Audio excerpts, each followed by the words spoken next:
এখন আমরা সমাধান করব 1 + 2 + 3 + ... n ধারার যোগফল প্রকাশের প্রোগ্রাম। আমাদের 1 থেকে n পর্যন্ত যে যোগফল আছে এটা প্রকাশের জন্য আমাদের একটা প্রোগ্রাম তৈরি করব। এই প্রশ্নটা আছে আমাদের আইসিটি বইয়ের ৫ম অধ্যায়ের প্রোগ্রামিং ভাষার মধ্যে। এটার আমরা সমাধান করব। দেখো এটার জন্য আমাদের কি করতে হবে? এটার জন্য আমাদের প্রোগ্রামিং ল্যাঙ্গুয়েজ সম্পর্কে কিছুটা ধারণা থাকতে হবে। প্রোগ্রামিং ল্যাঙ্গুয়েজে আমাদের যে কোনো প্রোগ্রাম লেখার ক্ষেত্রে প্রথমে কিছু কোড আছে যেগুলো লিখতেই হয়। যেরকম আমাদের প্রথমে কি লিখতে হবে? আমরা দিব কি হ্যাশট্যাগ, দেওয়ার পরে আমরা দিব কি ইনক্লুডেড,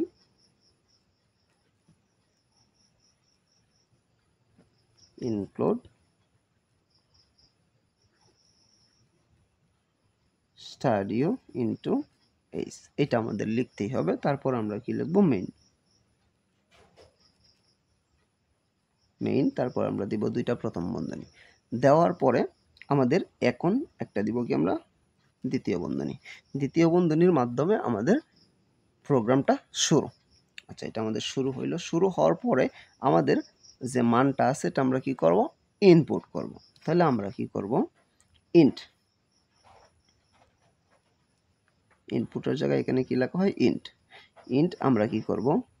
i ইনপুট করব, কমা দেয়া আমরা n ইনপুট করব, কমা আমরা সাম সমান 0 ইনপুট করব। কারণ এটার আমাদের যে ফ্লোচার্ট আছে, ফ্লোচার্ট লেখার সময় আমাদের i এর মান প্রয়োজন হয় এবং সাম সমান 0 প্রয়োজন হয়। এটা আমরা আগে সমাধান করেছি। এই কারণে আমরা i, n এবং সাম তিনটা একসাথে ইনপুট করলাম এবং দ্বিতীয় বন্ধনীর পরে আমরা এখানে যা লিখব সবগুলার শেষে আমাদের কি দিতে হবে?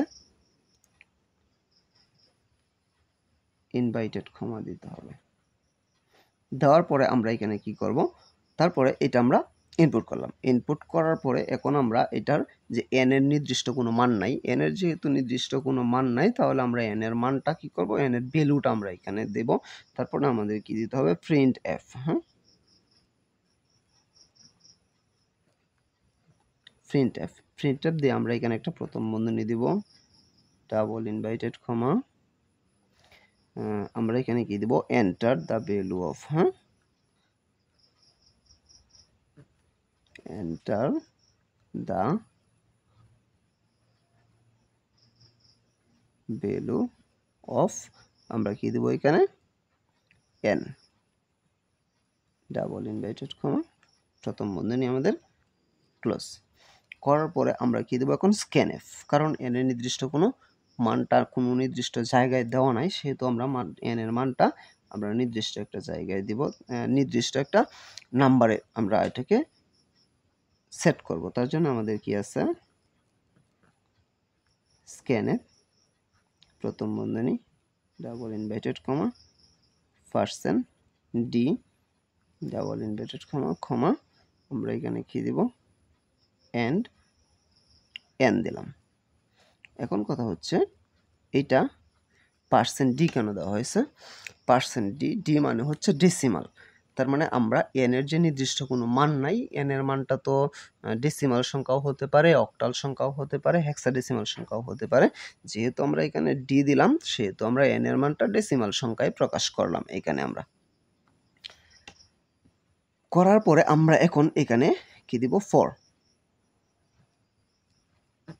ফর দেয়া প্রথম বন্ধনী i ইকুয়াল 1, তারপরে আবার i লেস দেন ইকুয়াল আমরা কি দিব? n, আবার কি দিব আমরা? i equal i plus 1। এগুলা হচ্ছে আমাদের প্রশ্ন। এটা কি আছে আমাদের? i এর মানটা কি দিলাম আমরা? 1 দিলাম। কারণ কি? আমাদের প্রথম সংখ্যা কি আছে? 1 আছে শুরু। এই কারণে i এর মান 1। তারপরে i less than equal n, i এর মান n এর সমান কিনা এটা আমরা এখানে একটা প্রশ্ন করলাম এবং i এর মানটা আমরা কি করলাম? 1 করে বৃদ্ধি করলাম। এখন 1 করে কেন বৃদ্ধি করলাম? এটার কারণ হচ্ছে আমাদের এখানে যে সংখ্যাগুলো আছে দুইটা সংখ্যার মাঝখানে পার্থক্য কত? 1। প্রথমটা 1, পরেরটা 2। 2 থেকে 1 বাদ দিলে 1, আবার পরে 2 থেকে পরের সংখ্যা 3, 3 থেকে 2 বাদ দিলে থাকতেছে 1। তার মানে আমাদের প্রত্যেকটা সংখ্যার পার্থক্য আছে কত? 1। এই কারণে আমরা i এর মানটা 1 করে বৃদ্ধি করলাম। তারপরে আমাদের কি আছে এখানে? এখন আমরা আরেকটা এখানে দ্বিতীয় বন্ধনী দিব। আরেকটা দ্বিতীয় বন্ধনী দিলাম। এখন আমরা কি করব? সাম সমান কি করব আমরা? সাম প্লাস i দিলাম। দেওয়ার পর আমাদের এই দ্বিতীয় বন্ধনীটা কি করব? ক্লোজ করে দিব। ক্লোজ করার পরে আমরা কি করব? এই ফলাফলটা প্রকাশ করে দিব, মানে প্রিন্ট করে দিব। এই কারণে আমরা কি লিখব? printf। আমরা যখন ফ্লোচার্ট লিখি তখন শুধুমাত্র প্রিন্ট লিখি, কিন্তু যখন আমরা প্রোগ্রাম লিখব তখন প্রিন্টের সাথে একটা f দিতে হবে, printf। তারপর আমরা কি দিব? ডাবল ইনভার্টেড কমা %d কমা সাম দেওয়ার পরে এখন আমরা কি দিব? রিটার্ন 0।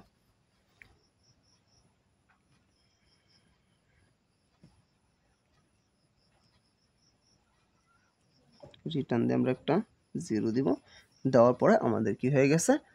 প্রোগ্রামটা শেষ হয়ে গেছে। এই কারণে আমরা দ্বিতীয় বন্ধনীটা যে শুরু করছিলাম এটা আমরা কি করব? এখানে শেষ করে দেব। তার মানে আমাদের প্রোগ্রামটা এখানে সমাপ্ত হয়ে গেল।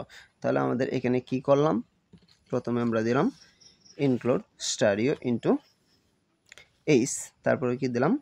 মেইন, এটা i, মেইন প্রথম বন্ধনী দেওয়ার পরে আমরা কি দিলাম? ইনপুট করলাম। কি কি ইনপুট করলাম? i, n এবং সাম সমান 0। printf কি দিলাম? Enter the value of n। এখানে যে মানটা অজানা এটার মধ্যে আমাদের এন্টার দ্য ভ্যালু অফ দিতে হবে। যদি আমাদের মান এখানে নির্দিষ্ট থাকতো সেহেতু আমাদের এন্টার দ্য ভ্যালু অফ কোনো প্রয়োজন ছিল না। তারপর আমরা scanf দিলাম %d and n, কারণ n এর মানটা কোনো নির্দিষ্ট নয় সেহেতু আমরা এটা ডেসিমালে প্রকাশ করলাম। তারপর আমরা ফর দিয়ে প্রশ্ন করলাম i সমান 1, i less than equal n, i equal i plus 1। দ্বিতীয় বন্ধনী আরেকটা দিলাম, সাম দিয়ে কি করলাম? সাম প্লাস i। এগুলো আমরা সাম প্লাস i কেন করতে হয় এবং i এর মান 1 করে কেন বৃদ্ধি করতে হয় এটা আমরা কি করছি? এটা আমরা ফ্লো চার্টের মাধ্যমে সমাধান করেছিলাম। তারপরে আমাদের দ্বিতীয় বন্ধনীটা ক্লোজ করে দিলাম। তারপরে আমরা কি? আমাদের এটা সমাধান হয়ে গেল। এখন আমরা প্রিন্ট করে দিব %ডেসিমালের মাধ্যমে আমরা সামটা প্রকাশ করে দিলাম। ডেসিমালের মধ্যে আমাদের সামটা প্রকাশ করার পরে আমাদের এখানে কি আছে? রিটার্ন 0। এই কারণে আমরা কি করলাম? দ্বিতীয় বন্ধনীটা ক্লোজ করে দিলাম। তার মানে আমাদের প্রোগ্রামটা এখানে শেষ হয়ে গেল। আমি আশা করি আমি বুঝাতে পেরেছি। তারপরেও যদি কারো কোনো সমস্যা থাকে অবশ্যই আমাকে কমেন্টে জানাতে পারো, আমি সমাধান করার চেষ্টা করব ইনশাআল্লাহ। এবং অন্য কোনো প্রশ্নের সমাধান যদি প্রয়োজন হয় সেটাও আমাকে কমেন্টে জানাতে পারো, আমি সমাধান করার চেষ্টা করব। পরবর্তী কোনো ভিডিও নিয়ে তোমাদের মাঝে অবশ্যই আসবো। সে পর্যন্ত সকলে ভালো থাকবা। আল্লাহ হাফেজ।